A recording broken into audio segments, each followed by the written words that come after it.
작년에는 한 차례 당대표에 도전을 한번 하셨고 올해는 부산시장에 도전을 하셨습니다. 다음에 기회가 오면 언제가 될지는 알 수 없겠습니다만 당대표에 다시 한번 도전을 하시겠습니까? 제가 뭐 무조건 도전하는 그런 스타일은 아니고요. 그때 제가 당대표에 도전했던 것은 워낙 그 당대표에 도전하신 분들끼리 노선의 그 편차가 너무 커서 네. 제가 중간 영역에서 조금이라도 같이 당대표 후보로서 토론이라도 하고 뭐 제 의견이라도 내면 당의 마음을 조금이라도 좀 모으는 데 도움이 되지 않을까 하는 선의에서 나갔던 것이고요. 이번에 부산시장 선거도 이대로 가면은 좀 그냥 기존의 박현주 시장님도 훌륭하시지만 추대 방식으로 가서는 본선 경쟁력이 너무 떨어지겠다는 생각이 들어서 저도 물론 제가 이기려고 들어간 거죠. 그래서 치열하게 경쟁을 했고 저는 경쟁이 끝났을 때 또 제 선거처럼 열심히 도왔습니다. 아마 다들 그건 인정해 주실 것 같아요. 근데 저는 다음 당대표 선거 언제 일어날지도 모르는데 벌써 당권 이런 생각은 전혀 없고요. 다만 지금 우리 당이 바른 길로 가야 된다. 그리고 그 바른 길에 대해서는 민심을 담아내야 되거든요. 결국 저도 그 민심을 담아내야 된다는 방향성에 대해서 저도 저 나름의 생각이 있거든요. 그래서 저는 지금은 당권을 논할 때가 아니고 그냥 우리가 좀 더 갈등을 좀 줄였으면 좋겠어요. 각자 주장하는 건 좋아요. 하지만 갈등을 좀 줄이고 생각이 다른 사람 의견도 좀 존중해 가면서 원수진 것처럼 안 했으면 좋겠습니다. 우리 당내에서는. 네, 그렇게 했으면 좋겠고 그와 관련해서 저도 당내 이제 목소리 낼 거 있으면은 저도 내려고 마음 먹었으니까 지켜봐 주십시오. 네. 당내에서 원수처럼은 아니라고 말씀하셔서도 그런데 여당하고도 좀 웃으면서 일을 하실 가능성은 적어 보입니다. 네. 아니 여당하고도 마음 맞춰서 일할 건 해야죠. 이 민주당에도 좀 제가 좀 말씀드리고 싶습니다. 국민을 위한 건데 그동안은 너무 한 계파, 그러니까 소위 말하는 친명계가 한 곳에서만 득세를 하다 보니까 너무 원보이스만 났어요. 그게 국민의 거대 정당이 원보이스 나는 게 좋은 게 아니거든요. 까딱 잘못하면은 권력이나 독재에 좀 도와주는 꼴이 될 수가 있거든요. 지금은 민주당 내에서도 서로 다른 목소리가 충돌하고 있는 상황이고 그것을 좀 건강하게 담아내서 협력할 거는 우리하고도 협력하고 또 선거제도 개편을 해야 되지 않습니까? 네, 그런 것들은 좀 논의를 했으면 좋겠어요. 지금 특히 저는 이번 지방선거에 외국인 투표 제도 우리나라만 하거든요. 그러니까 외국인들 특히 뭐 특정 국가에 대해서 저도 특정 국가만 폄하하는 거는 반대하지만 뭐 중국인 같은 경우에는 숫자가 많다 보니까 중국인의 권익을 보호하는 정당에 몰표를 준단 말이에요. 그러면 외국인 투표제를 유지하려는 민주당은 아무래도 정책을 낼 때 우리 세금을 배정할 때 중국인 교포나 중국 국적에 있는 한국에 거주하시는 분들에 대한 권익을 더 보장할 수밖에 없거든요. 그렇게 되면 우리 국익하고 충돌한단 말이에요. 그 부분은 호혜주의라고 해서 중국이 우리만큼 우리 국민을 대우해 주는 만큼 우리도 대우를 해줘야지 왜 중국 가서 우리 국민은 투표권이 하나도 없는데 우리만 투표권을 줘야 되느냐 이런 논의도 해볼만 하거든요. 국민들의 대다수는 저는 반대할 거라고 생각합니다. 다만 민주당이 이 부분은 얘기를 안 하죠. 왜 안 합니까? 중국인들의 몰표 현상이 있거든요. 지방선거에서. 실제로 중국인들이 집중 거주하는 지역에서 몰표를 받고 있어요. 그러니까 이거는 당리당략을 넘어서서 대한민국을 위해서 그렇게 하면은 계속해서 우리가 국익이 침탈당하는 거니까 한번 좀 논의를 해봐 주셨으면 좋겠어요. 통계를 가지고 논의를 해줘야 되는데 애초에 법안 상정 자체를 안 하잖아요. 저는 논의가 필요하다고 봅니다. 부산 해운대 지역구도 정말 많은 일들이 계속 추진이 되고 있고 국회에서 법사위에서도 의정활동 할 일이 정말 많으신데 22대 국회 후반기 의정활동 어떤 계획 가지고 계십니까? 저는 이제 해운대 현안 사업들 중에서 기존에 제가 공약했던 53사단 이전이라든지 KTX 이음역 신해운대역 정차 그리고 그린시티 재정비라든지 이런 부분들은 다 첫 단추는 끼워졌고 뭐 주민들께서도 일이 진척되고 있다고 느끼실 것 같아요. 근데 이거는 지금 하반기에는 본격적으로 진도를 더 빼야 됩니다. 네.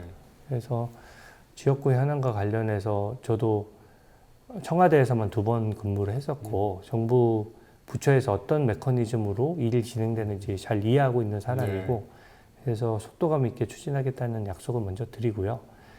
나머지는 이재명 공소 취소 저지 특위는 저는 그냥 국민의 명령이라고 생각합니다. 이번 지방선거에서 나온 민심도 이거는 국민들이 현명하시잖아요.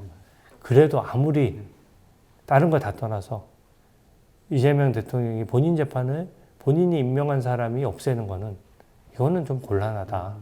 이렇게 돼서는 다음 사람도 그런 욕심을 또 낼 거 아니에요. 누군가 권력을 잡으면은 그러면 권력을 잡는 과정에서 범죄를 저질러도 된다고 생각하는 사람들이 나올 수가 있거든요. 권력 잡고 자기 재판 없애면 되는데. 그래서 그렇게 되면은 우리나라 법치가 그냥 우르르 무너질 수도 있기 때문에 이 역할만큼은 제가 정성 들여서 할 생각이고 선거 문제에 대해서는 저는 이번에 기회를 놓치면 안 된다고 생각합니다. 그래서 국민들이 다 관심을 기울였을 때 기존에 말씀하셨던 많은 의혹들이 있잖아요. 옥석 구분을 확실히 해야 될 것 같아요. 그러기 위해서는 성역 없이 수사가 돼야 무리한 주장도 걸러낼 수가 있는 겁니다. 저도 지금 주장되는 모든 게 다 진실이라고 생각하지 않아요. 하지만 그 중에 진실도 포함될 수 있기 때문에 좀 예단 없이 선입견 없이 한번 따져보고 싶습니다. 이재명 대통령 재판 취소 저지 특별위원회 위원장을 맡으셨습니다. 이 어떤 역할을 하는 것인지 궁금한데 민주당에서 강행을 할 걸로 보시는 거죠? 그러니까 이재명 대통령은 공소취소를 하고 싶어 하는 것 같아요. 민주당 내에서는 지금 벌써 이견이 생겼습니다. 이재명 공소취소 때문에 크죠. 그 이슈 때문에 우리가 서울시장 선거에서 진 거 아니야? 중도층이 몇 명이 등을 돌린 거 아니야? 대부분 전국에서 박빙 승부가 많았잖아요. 그러니까 거기에 대해서 민주당 내에서도 이견이 생겼기 때문에 저희가 합리적인 주장을 가지고 국민들에게 이 사실을 더 알려서 법치주의가 바로 서려면은 권력자도 재판을 받아야 되거든요. 그래서 그것을 저지하기 위해서 제가 그 역할을 맡았고 중앙 그 선대위 차원에서 선거 앞두고 제가 그 역할을 맡았었는데 그때는 이제 선거 캠페인의 일환이니까 이벤트 위주로 했습니다. 하지만 이제는 당의 특별기구로 지금 사실상 격상이 됐기 때문에 다른 동료 의원들과 머리를 맞대서 이 부분은 좀 더 전략적으로 또 체계적으로 또 국민들에게 많이 알리는 방법으로 저는 막을 수 있다라고 보고요. 법을 강행할 수 있는 힘은 민주당에게 있죠. 하지만 법을 강행했을 때 다음 총선 대선에서 반드시 심판 여론이 나올 것이기 때문에 민주당도 쉽게 강행할 수 없을 것이다. 그리고 이 문제점을 제가 효과적으로 국민들에게 제대로 알리고 또 그 부분과 관련해서 잘 대응을 하도록 하겠습니다. 네. 국민의힘 내부에서는 당대표 퇴진 등 여러 가지 이야기가 좀 많이 나오고 있는데 개인적으로는 대외적인 또 대정부적인 메시지를 많이 내고 계신데 당내에서 활동을 좀 더 하실 계획은 없으십니까? 저는 선거 기간 내내 좀 유권자들 특히 국민의힘 지지층에게 저도 야단을 많이 맞았어요. 근데 그게 첫 번째가 그냥 옳고 그름을 떠나서 제발 국민의힘 니네들끼리 싸우지 마라 이렇게 말씀하시는 분들이 많았거든요. 물론 건강한 정당일수록 이견도 표출되고 여러 가지 의견이 있을 수 있다고 봅니다. 근데 저도 그동안은 저까지 당내 이슈에 막 왈가왈부하면은 정말로 누가 민주당이랑 싸우나 싶어가지고 제가 민주당하고 싸우는 것만 하고 당내 이슈에는 거의 이제 잘 참전을 안 했는데 저도 당이 바른 방향으로 가는 데 있어서 목소리 낼 부분은 저도 이제 내야 되겠다고 마음을 먹었어요. 근데 지금은 현재 시점은 뭐냐면은 지금 지방선거에 대한 평가가 지금 엇갈리고 있고 또 지금 기존 체제에 대해서 불만 있는 분들도 많다는 걸 저도 알고 있거든요. 근데 지금은 이 대한민국의 참정권 수호 문제는 정말로 이게 어떤 정치인한테 유리하고 불리하고를 떠나서 이건 저는 국민의 목소리라고 생각해요. 거기에 만약에 그냥 억지로 정략적인 이유로 어떤 정치 이벤트를 일으켜서 인위적으로 끌고 가려면 이게 끌고 가지는 게 아니거든요.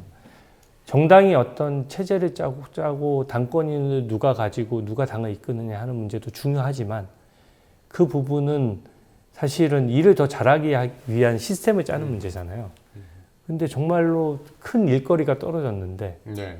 이거 시스템 짜느라고 일을 못하면은 저는 국민들이 실망하실 것 같아요. 오히려. 그래서 저는 지금 여러 가지 뭐 당과 관련된 논의는 하실 분들은 하십시오. 근데 저는 지금은 좀 이 올림픽 공원 관련된 이 이슈에 좀 집중을 해야 된다고 생각하고 국정조사 특위에도 제가 들어가게 됐습니다. 그래서 네. 특위위원으로서 진상을 하나라도 더 밝혀내기 위해서 좀 국민의 대표에서 열심히 할 거고요. 또 그 결과를 가지고 누구나 납득할 수 있는 방법으로 선관위를 바꾸지 않으면 저는 선거에 대한 불신이 결국은 자유민주주의를 정말 위협할 것이라고 봐요. 선거 불신 때문에 투표를 안 하시는 분도 많거든요. 그게 결국은 대한민국의 방향을 바꾸고 있지 않습니까? 그래서 이 부분이 정말 중요하다. 그래서 논의할 건 논의해도 그래도 큰 틀 안에서는 같이 싸워 나가자. 네. 그 점을 좀 말씀드리고 싶습니다. 네.